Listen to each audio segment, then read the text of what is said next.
नमस्कार, घटना चक्र बुक वीडियो में आपका हार्दिक स्वागत है। आइए प्रारंभ करें इस यात्रा को, जहां हर विषय वस्तु को हम सरल, स्पष्ट और परीक्षा उपयोगी ढंग से प्रस्तुत करेंगे। नमस्कार। चलिए आज एक्सेल के एक ऐसे हिस्से की बात करते हैं जिस पर अक्सर लोगों का ध्यान नहीं जाता, लेकिन जो है वाकई में बहुत पावरफुल, रिव्यू मेन्यू। और हाँ, अगर कोई इसे काफी समय से इस्तेमाल कर रहा है तो शायद वो इसे इसके पुराने नाम यानी टूल्स मेन्यू से जानता होगा। तो आज का सफर कुछ ऐसा रहेगा। हम शुरुआत करेंगे अपने काम को बिल्कुल परफेक्ट बनाने से, फिर देखेंगे कि टीम के साथ मिलकर काम को कैसे आसान बनाया जाए, अपने डेटा को सुरक्षित कैसे रखा जाए, और आखिर में कुछ ऐसे जबरदस्त टूल्स को अनलॉक करेंगे जो एक्सेल के साथ काम करने का अंदाज ही बदल देंगे। सबसे पहले तो इस मेन्यू को देखने का नजरिया बदलते हैं। ये सिर्फ कुछ बटन्स का कलेक्शन नहीं है, बिल्कुल नहीं। इसे अपनी एक्सेल शीट का मिशन कंट्रोल समझिए। एक ऐसी जगह जहां से क्वालिटी भी सुनिश्चित होती है और हर चीज पर पूरा कंट्रोल भी रहता है। देखिए, ये मेन्यू एक बहुत ही बुनियादी सवाल का जवाब देता है जो अक्सर हमारे सामने आता है।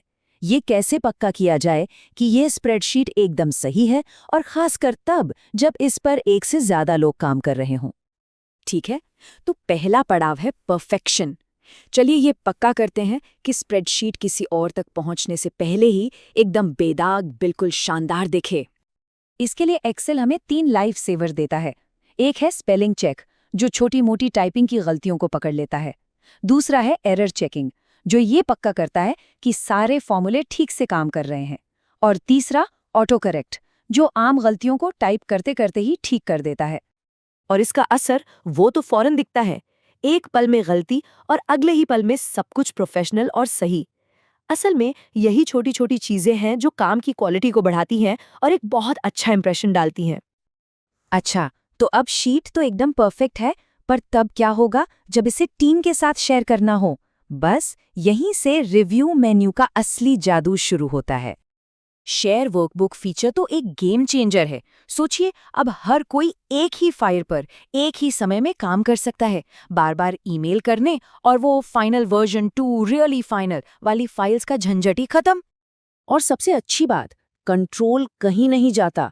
ये देखा जा सकता है कि किसने क्या और कब बदलाव किया, और फिर ये तय किया जा सकता है कि कौन से बदलाव रखने हैं और कौन से नहीं। ये बिल्कुल एक ऑडिट ट्रेल की तरह काम करता है, जिससे पूरी प्रक्रिया में पारदर्शिता बनी रहती है। जब कई लोग एक ही फाइल में काम कर रहे हों तो गलतियां हो सकती हैं। कोई अनजाने में एक जरूरी फॉर्मूला डिलीट कर सकता है। इसीलिए रिव्यू मेन्यू अपने काम को लॉक करने के लिए बड़े ही शक्तिशाली सुरक्षा उपकरण देता है। यहाँ कंट्रोल के कई लेवल मिल जाते हैं। चाहे तो पूरी वर्कबुक को लॉक कर दें, या सिर्फ एक शीट को, या फिर लोगों को सिर्फ कुछ चुनिंदा सेल्स में बदलाव करने की इजाजत दे दें। मतलब जैसा कंट्रोल चाहिए ठीक वैसा ही मिलता है। ठीक है, अब आते हैं सबसे मजेदार हिस्से पर। चलिए उन टूल्स पर नजर डालते हैं जो एक आम एक्सेल यूजर को एक एक्सेल विज़ार्ड में बदल देते हैं। एक्सेल में उस एक काम के बारे में सोचिए जो बार बार करना पड़ता है, और वो एकदम उबाऊ है। कॉपी पेस्ट करना, फॉर्मेटिंग करना, कुछ भी। कैसा हो अगर वो सारा काम सिर्फ एक क्लिक से हो जाए? यहीं पर काम आते हैं मैक्रोज। ये असल में एक्सेल के लिए एक पर्सनल जादू की छड़ी की तरह है। एक बार किसी काम को रिकॉर्ड कर लिया और फिर मैक्रो उससे हर बार खुद ब खुद कर देगा। सोचकर देखिए, इससे कितना समय बचेगा। और अगर कभी बड़े और उलझे हुए फॉर्मूलों से पाला पड़ा है तो फॉर्मूला ऑडिटिंग सबसे अच्छा दोस्त साबित होगा। ये किसी एक्सरे की तरह दिखाता है कि फॉर्मूले कैसे काम कर रहे हैं, जिससे गलतियों को ढूंढना और उन्हें ठीक करना बच्चों का खेल हो जाता है। और बात यहीं खत्म नहीं होती। एक्सेल को अपने काम करने के तरीके के हिसाब से पूरी तरह से बदला जा सकता है। खुद के शॉर्टकट्स और टूल बार बनाए जा सकते हैं, ताकि सबसे जरूरी टूल्स हमेशा उंगलियों पर रहें। तो आज हमने ऑटो करेक्ट की सादगी से लेकर मैक्रोज की जबरदस्त ताकत तक का सफर तय किया है।